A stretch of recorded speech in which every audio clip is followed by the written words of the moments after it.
The station hung in space like a forgotten promise. Jenna Morse preferred it that way.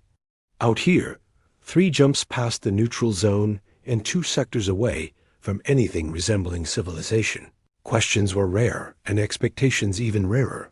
She'd carved out a life in the silence between stars, where the only voices were the hum of dying engines and the whisper of solar winds against the hull. Her hands were deep in the guts of a navigation array when the proximity alarm chimed. Not the shrill warning of danger, just the soft pulse that meant something had drifted close. Probably debris. The sector was littered with the corpses of old mining operations, skeletal remains of corporate ambition that had bled out and died decades ago. She didn't look up immediately.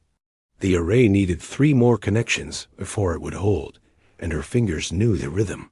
Click, twist, seal. Click, twist, seal. The meditation of repair work, the only prayer she'd ever believed in. The alarm chimed again.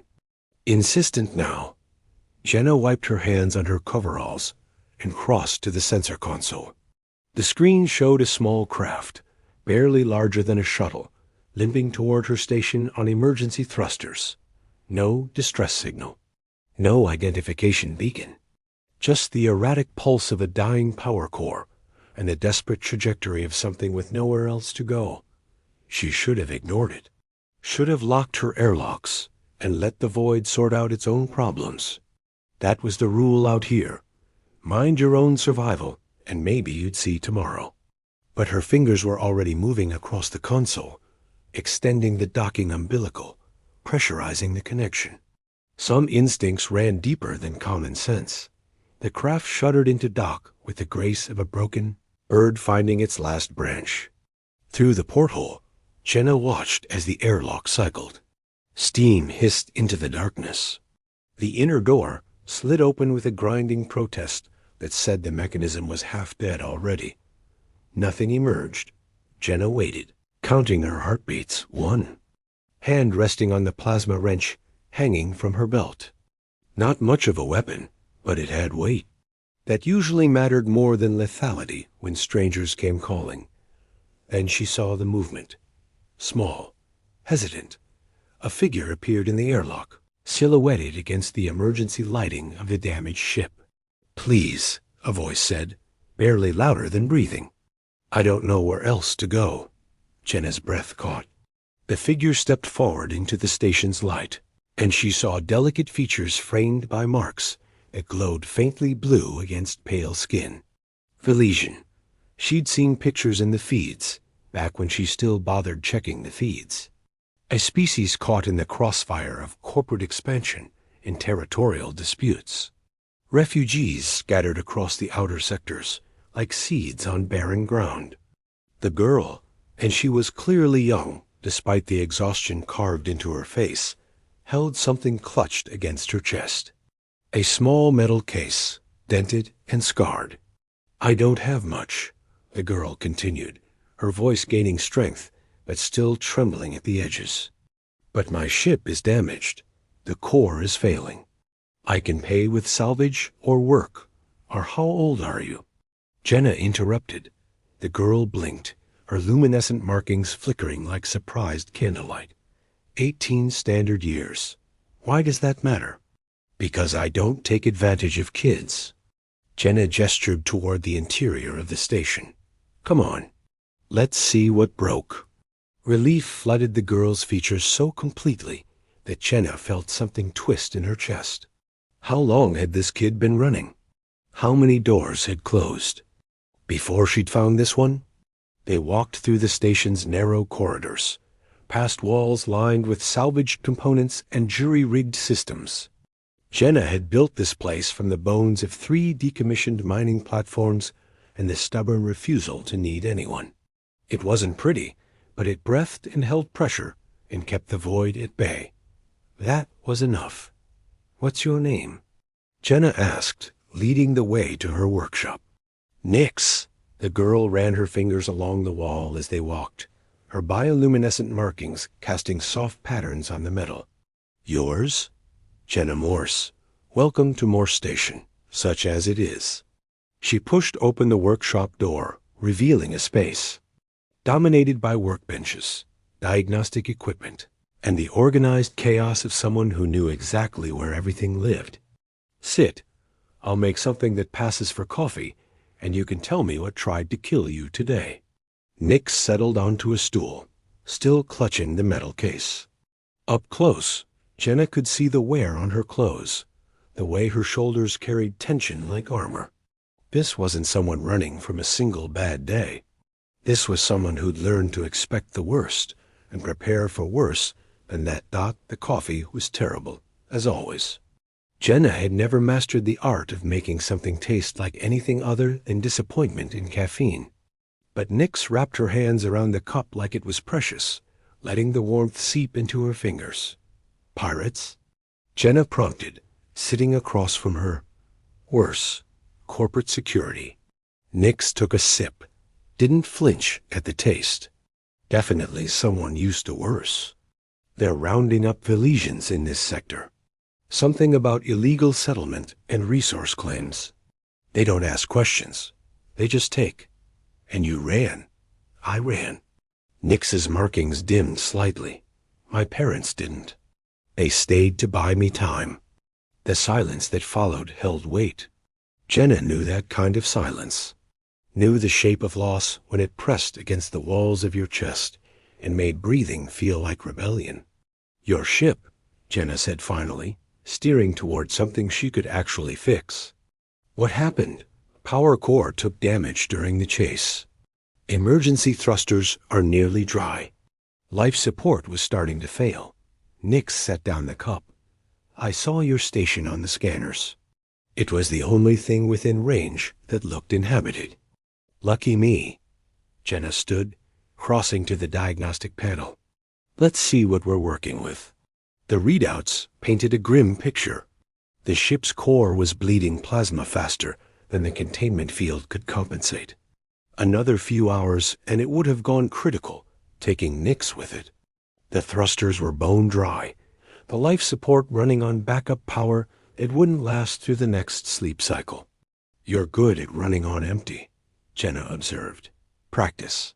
Nix's smile held no humor. How bad is it? Bad enough that you're not flying anywhere soon. Jenna pulled up a repair queue, her mind already sorting through parts and possibilities. Core needs a full rebuild. That's 3 days minimum, assuming I have everything I need. Which I probably don't. Nix's shoulders sagged. I don't have 3 days. Why? How close are they? Close enough that they'll check station registries. Close enough that hiding won't work forever. Nix finally set the metal case on the workbench. This is what they really want. Not me.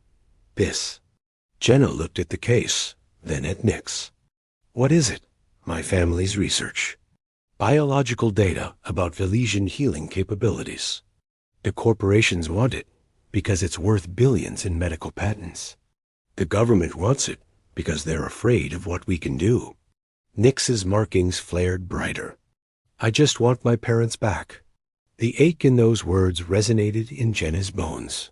She'd spent 5 years in this station, running from her own ghosts, from the memory of a life that had burned down around her ears. She recognized the look in Nix's eyes because she'd seen it in her own mirror countless times. Okay, Jenna heard herself say. Here's what we're going to do. I'll fix your ship. You'll stay here where it's safe. And we'll figure out the rest as it comes. You don't even know me. No, Jenna agreed. But I know what it's like to need somewhere to land. Consider this a safe harbor, at least for now. Nix's eyes shimmered, her markings pulsing with emotion. Why would you help me? Jenna thought about that. Thought about all the reasons she shouldn't. The danger, the complications. The way this girl's presence was already disrupting the careful isolation she'd built. Because someone should, she said finally. And I'm here. It wasn't poetry. It wasn't even particularly noble. But it was true. And truth was something Jenna had learned to respect in the vacuum of space where lies died quick and honest things endured. Nix nodded slowly. something shifting in her expression. Not quite trust, not yet, but maybe the beginning of it. The first hesitant root reaching toward light. "Thank you," she whispered. Jenna turned back to the diagnostic panel, already calculating repair schedules and resource needs, trying to ignore the way her pulse had quickened when Nick smiled. "Don't thank me yet.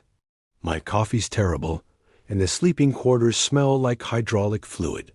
You might change your mind." "I won't." Nick's voice held quiet certainty, and in the silence that followed, surrounded by the hum of machinery and the Gondi. Infinite dark outside, something new began to grow in the space between them. Fragile as starlight, persistent as gravity.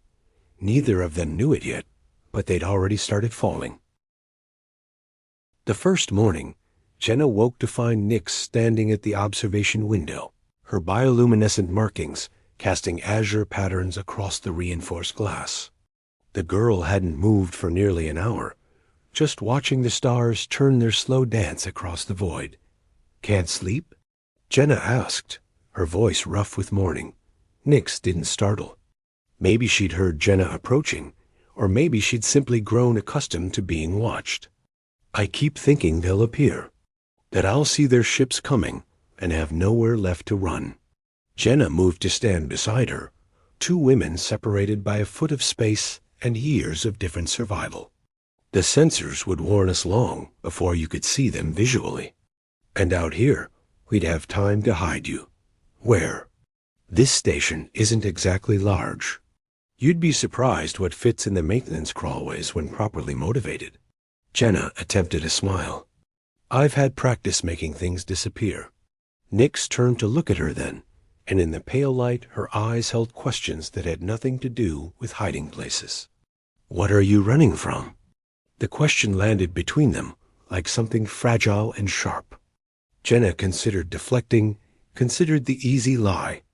But there was something about Nix's steady gaze that made dishonesty feel like cowardice. "A life that didn't fit anymore," she said quietly. "A partner who loved the version of me I was supposed to be. A career track that led somewhere I didn't want to go. So I left, built this place, found silence. And now I've ruined your silence." "No." Jenna surprised herself with the certainty in her voice. "You've just changed its shape." Before Nix could respond, the proximity alarm chimed. Both women tensed, but the console showed a familiar signature. Jenna's shoulders relaxed even as something in her chest tightened. "Friend of yours?" Nix asked, reading Jenna's expression. "Complicated." Jenna crossed to the communications panel. "That's Dane Holloway. He runs supplies to the outer stations. We have history." The way she said history made Nix's markings flicker with something that might have been understanding or might have been something else entirely. Dane's voice crackled through the speakers, warm and familiar as old whiskey. "Morse Station. This is the cargo runner Meridian. Permission to dock? I've got your parts shipment and extremely important gossip about the Henderson Station scandal." Despite everything, Jenna felt her mouth curve upward. "Permission granted, Meridian." Bay 2. She turned to find Nix watching her with careful eyes. "I need you to stay in the back quarters while he's here. Dane's good people, but the fewer who know about you, the safer you are." "You trust him?" "With my life." "With yours?" Jenna paused. "I don't know yet. And until I do, we're careful." Nix nodded and slipped away into the station's interior, silent as starlight. Jenna watched her go, aware of a strange reluctance to see her disappear from sight, then shook herself and headed for the docking bay. Dane. Holloway emerged from his ship with the easy confidence of someone who'd learned to be comfortable anywhere. Tall, weathered in the way that came from years in space, with hands that could handle cargo or a fight with equal capability. He'd been handsome once. Still was, in the right light. Jenna Morse. He grinned, hauling a supply crate with practiced ease. "Still hiding from civilization, I see." Still making terrible life choices, I see. But she helped him with the crate, their movements falling into old rhythm. What's the real reason you're here, Gain? This route doesn't usually bring you this far out. His smile dimmed slightly. Can't a guy visit an old friend? Not when that guy is you, and that friend knows your tells.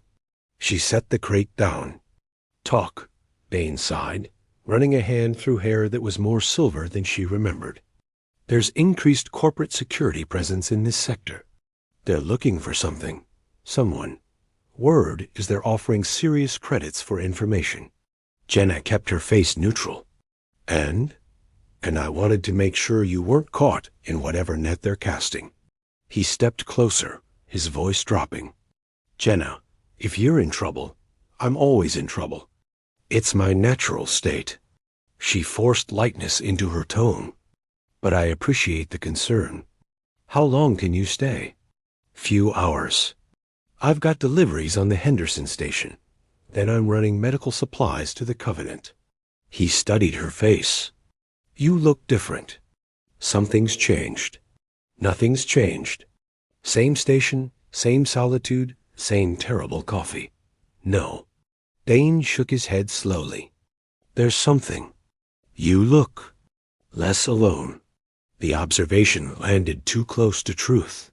Jenna turned away, busying herself with inventory checks. Help me sort through these parts? I've got a navigation array that's held together with prayers and spite. They worked in companionable silence, the kind that came from shared history and mutual respect. Dane had been more than a supply runner once. They'd been partners, lovers, people who'd mapped each other's boundaries and needs. Then Jenna had needed space, and Dane had needed roots. And they'd parted with the kind of gentle sadness that meant the love was real, but the timing was wrong. I heard about your parents, Dane said suddenly, his hands stilling on a power coupling. I'm sorry I didn't reach out. Jenna's throat tightened. It was a year ago. Ancient history. Grief doesn't care about calendars. He set down the coupling. Is that why you're really out here? Running from memory? I'm not running. I'm just existing somewhere else. She met his eyes. And it's working. I'm okay, Dane. Really. He looked like he wanted to argue, wanted to push, wanted to offer comfort she didn't know how to accept. But he'd always been good at reading her boundaries, and he respected them now. Okay, he said softly. But if you need anything. The lights flickered. Once, twice, then steadied. Both of them looked up. Power fluctuation? Dane asked. Shouldn't be. The core's stable. But Jenna was already moving toward the control panel, worry threading through her chest. The readouts showed normal operations, but something felt off. Stay here. I need to check something.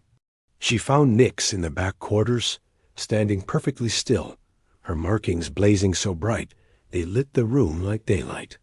The metal case lay open on the bunk, and the air around her seemed to shimmer with heat that wasn't quite heat. Nix? Jenna approached slowly. What's happening? The girl's eyes were unfocused, distant. He's kind. The man who came. His heart is good. Her voice sounded strange, layered, as if speaking from somewhere deep underwater. But he carries sadness, loss. He loved you once. He loves you still. Nix, you're scaring me. Jenna reached out carefully, touched the girl's shoulder. The contact sent a shock of sensation through her arm. Not painful, but intense, like touching pure emotion made physical. Nix gasped and collapsed. Jenna caught her, lowering them both to the floor. The markings dimmed immediately, a strange shimmer in the air dissolving. I'm sorry, Nix whispered, trembling. I didn't mean to. I felt him arrive, and I wanted to know if you were safe, and then I was seeing his feelings, and I couldn't stop. It's okay. Just breathe. Jenna held her, aware of how small Nix felt in her arms, how fragile the bones beneath the skin. Is this what they're afraid of? This ability? Nix nodded against Jenna's shoulder. The lesions can sense emotion. Read the truth beneath words. My family could do more. Heal emotional trauma. Remove pain. She pulled back slightly, meeting Jenna's eyes. The corporations want to weaponize it. Turn healing into interrogation. The government fears what we could reveal. So they hunt you. So they erase us. Nix's markings pulsed weakly. I shouldn't have used it. It leaves traces. Energy signatures they can track. Jenna's blood went cold. How long before they notice? Hours, maybe less. Nix struggled to sit up. I've put you in danger. Both of you. I should leave. Take my broken ship and lead them away from. You're not going anywhere. Jenna stood, pulling Nix up with her. We'll figure this out. But first, I need to talk to Dane. You're going to tell him about me. Yes. Jenna cupped Nix's face gently, surprised by her own tenderness. Trust me? Nix's markings flickered, reading the honesty in Jenna's emotions. I do. I don't know why, but I do. Then trust this too. I won't let them have you. Something shifted in the space between them, something that made Jenna's breath catch. Nix's hand came up to cover Jenna's where it rested against her cheek, and for a moment they stood frozen, two women balanced on the edge of something neither quite understood. Then Jenna stepped back, clearing her throat. Come on. Time to expand the circle of trust. Dane was exactly where she'd left him, though he'd moved to the observation window and stood with the tense readiness of someone expecting trouble. He turned as they entered, his eyes going wide when he saw Nix. Dane Holloway, Jenna said quietly. Meet Nix. She's Velesian, she's being hunted, and she's under my protection. To his credit, Dane didn't reach for a weapon or demand answers. He just looked at Nix, then at Jenna, then back to Nix. The corporate security presence. They're looking for you. Nix nodded. I'm sorry. I didn't mean to bring trouble here. Trouble finds its own way. Dane crossed his arms, thinking. How bad is it? Jenna explained quickly. The research data, the healing abilities, the energy signature that Nix had just accidentally broadcast. With each detail, Dane's expression grew grimmer. They'll be here soon, he said finally. When they triangulate that signature, this station will light up like a beacon. I know. Jenna looked at Nix. Which is why we need options. I can take her, Dane offered immediately. Smuggling compartments in the Meridian. I've run refugees before. I can get her to the free colonies. Something sharp and possessive twisted in Jenna's chest. No. Both Dane and Nix looked at her in surprise. No? Dane repeated. Jenna, it's the smart play. They're looking for a lone Velesian. They won't search a registered supply runner. They will if they're desperate enough. But that wasn't the real reason, and Jenna knew it. The real reason was the way her hands wanted to reach for Nix, the way her heart had started beating a different rhythm since the girl had arrived. Besides, I have a better idea. Which is, we hide her here, in plain sight. Jenna moved to the console, pulling up station schematics. The maintenance crawlways connect to the old mining tunnels. They're shielded from sensors, temperature controlled. Nix stays there while corporate security searches the station. They find nothing. They leave. And if they don't believe you? Dane challenged. Then I convince them. Jenna's voice hardened. I've spent 5 years making this station invisible. I know how to lie to scanners and people. Trust me. Dane studied her for a long moment. This isn't just about keeping her safe, is it? I don't know what you mean. Jenna? His voice held old affection and new understanding. I see the way you look at her, and the way she looks at you. Nix's markings blazed bright, her emotion suddenly visible for anyone to read. Jenna felt heat rise in her own cheeks. "It's been 3 days," Jenna protested weakly. "Time doesn't measure everything." Dane smiled, sad but genuine. "Just be careful, both of you. The universe isn't kind to people who care about each other." The proximity alarm screamed. All three of them froze. On the console, multiple signatures appeared. Military-grade ships moving fast. They had minutes at best. "Go," Jenna told Nix, pointing toward the maintenance access. "Hide. Don't come out until I come for you." "Jenna, trust me, please." Nix hesitated, then nodded. She moved toward the access panel, but stopped at the threshold. Turning back, she crossed the distance between them in 3 quick steps and pressed her lips to Jenna's cheek. The kiss was brief, warm, and left Jenna's skin tingling with residual energy.